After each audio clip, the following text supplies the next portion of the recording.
Hey everyone, Gideon here, and today we are going to talk about God created communism for good reason. What? He created communism? Like, why would he want to create a system that enslaves people and in full recorded history that people have died in communism more so than any other era in human history? No, I'm not talking about that. Actually, God created the nature of communism not for human beings, but actually for the angels. And here's why. As we look at the course in the Bible, it's very clear that the relationship that angels have towards God is very different from the relationship that human beings have with God. So, when we check out the relationship between angels to God and human beings with God, it's clear that God wants to have a relationship with us human beings as his children because Adam and Eve, and if Adam and Eve were to achieve what they're supposed to achieve, totally uniting with God, right? That they would be a son and daughter and they would bring out the offsprings and where they are directly related with God, right? But angels, on the other hand, they're not exactly children of God. What angels are servants to God. And thus, they are actually supposed to be servants to human beings, servants to humankind. So, it's a servant's mentality. If you would think of like a household, there's the father who owns the house and the children are co-owners with the father, right? Someday the father is going to die and he's going to pass on that inheritance to his children. And there's a butler, or maybe there's gardeners or maids, right? And they are like the angels. They help maintain the household. They actually get paid. The way they're valued is by their works, right? If a child does something stupid, you could say, right? The father can scold him, but he can't exactly fire the child. But as far as an angel goes, if an angel actually does something wrong, well, God does more than scolding them. God would actually reprimand them to the point of sending them to hell. And it's actually very clear in the Bible where it states is that God actually sent these angels to hell who disobeyed him. A matter of fact, though, with human beings who are supposed to be God's children, God, in actuality, when you look at the Bible, God actually doesn't send human beings to hell when they absolutely disobey him.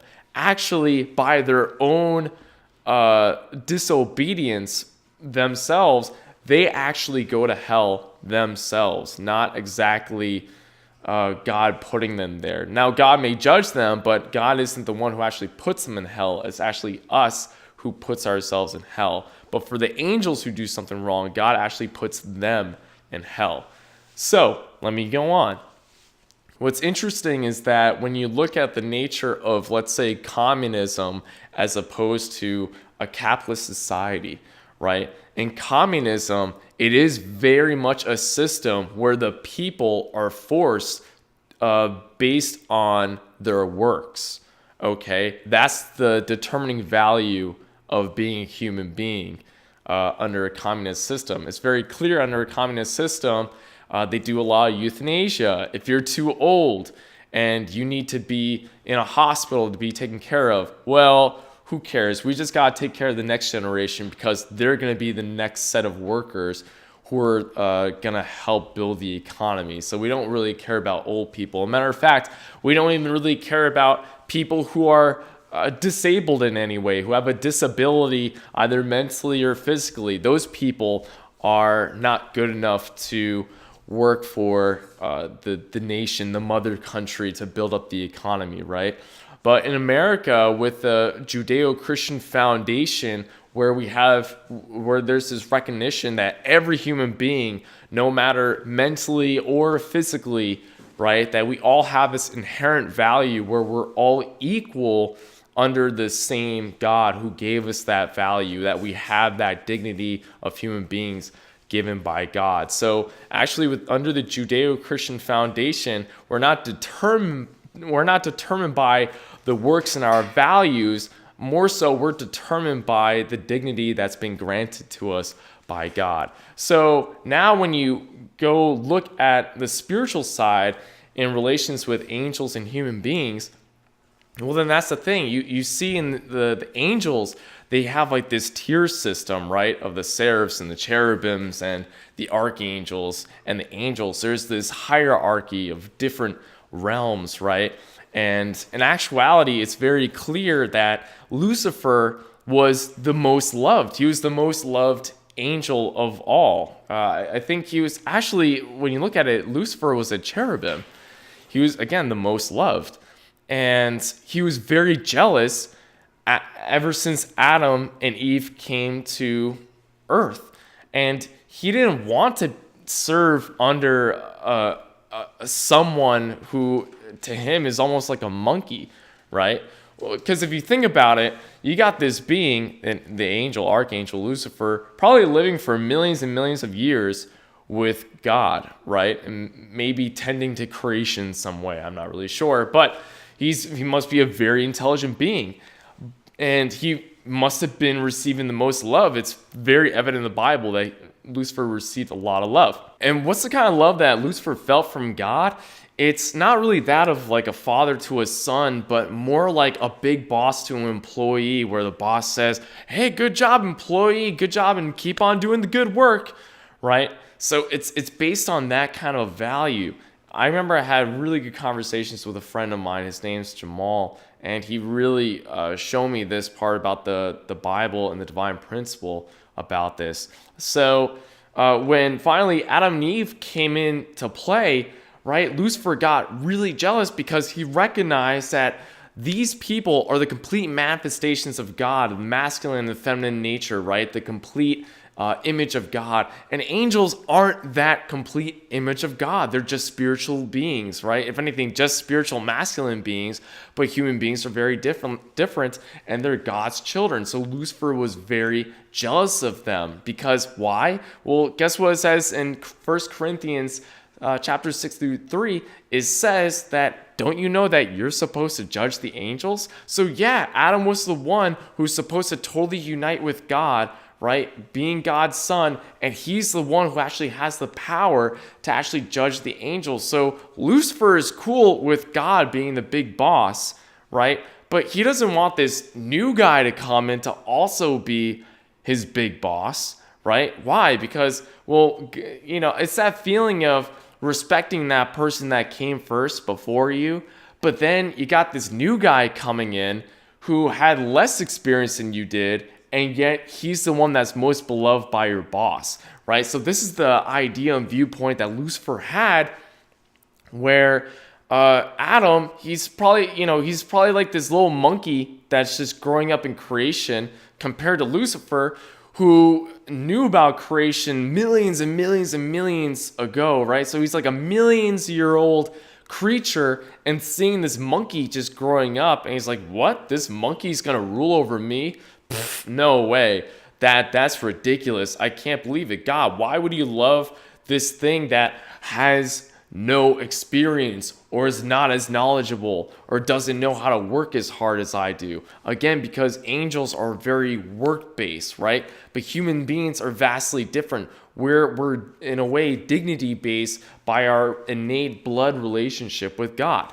So this is where Lucifer didn't want Adam to succeed over him, right? Because he saw in terms of power, right? And that's the thing with angels. They can only see in terms of power, but not so much of the innate love or the family love. Why? Because they can't reproduce children. So in a way, it's kind of understandable. But what would happen if Lucifer were to control himself? What would happen if Adam and Eve obeyed God, right? So Adam and Eve, if they obeyed God and totally united with God, then actually all that love that they have coming from God, it would substantially then go to the rest of creation, hence would go to the angels. And the angels would feel a much more stronger love, right? Because it's not only God the Father, but also God's children would then just give more love to the angels, and the angels would feel that love. But the thing is, and actually, if you think about it, coming from that nature, right, of love, and love is only given when it's free, right? Well, then what kind of economy would be based on that, with Adam and Eve's unity with God as free children of God who can freely love, right? Well, it would be none other than that than a capitalist system where it doesn't, a true capitalist system, not a corporatism, that would actually let people be free and freely love through the creations that's already embedded in them to want to serve mankind, right? But instead, since the angels, or Lucifer and the fallen angels, were jealous of that and couldn't understand that realm of family, right? So now they want to overturn, right? How do you say, reverse dominion, where instead it's God, the children, and then ruling over all creation, including the angels, right? Instead, it's the angels, fallen angels, and Lucifer dominating the human beings, right? And actually wanting human beings to be into their system, right? So out of that is a system in where human beings have psychologically, in a way, inherited from angels ever since the fall, that now things are actually like a tier system, right? So instead of a beautiful relationship between a man and a woman, where God has placed, right, the man in this authority position to then serve the woman, because within authority is for the sake of love. But instead, since the fall, the authority is just based on authority. It's not based on love, right? So then there's this big clash between a man and woman, where they only see these things for the sake of power, not for the sake of love, because again, it came from the archangelic realm. So then based on that, with Adam and Eve, it then manifested to the rest of their children, where they, since they inherited that mindset, well, yeah, now we look at each other for the sake of power, not in relationship in the sake of love. And then thus, that's why we see such monarchical systems, or such oppressive systems, or hence communist systems, right? Where there's this tier level of one human owning other slaves, because again, it's based on the value of power, not based on the value of love. And the manifestation of that is actually slavery of human beings, right?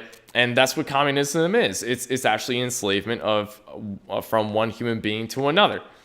But that is coming from the fallen archangelic mindset, because that's the nature of where angels actually came from. They actually came from that type of tier system, that kind of working class system, rather than a family system. Where it's a free people working with beautiful creativity and serving one another with it. So what's supposed to happen in the end is that God is our Father, we are supposed to be His children, and the angels are forever our servants. Not the other way around, where the children are the servants to the angels. No, forever the angels are the servants to God's children. So I hope you guys really enjoy this video. I hope you guys learn a lot. Peace out. Love you all. Mwah.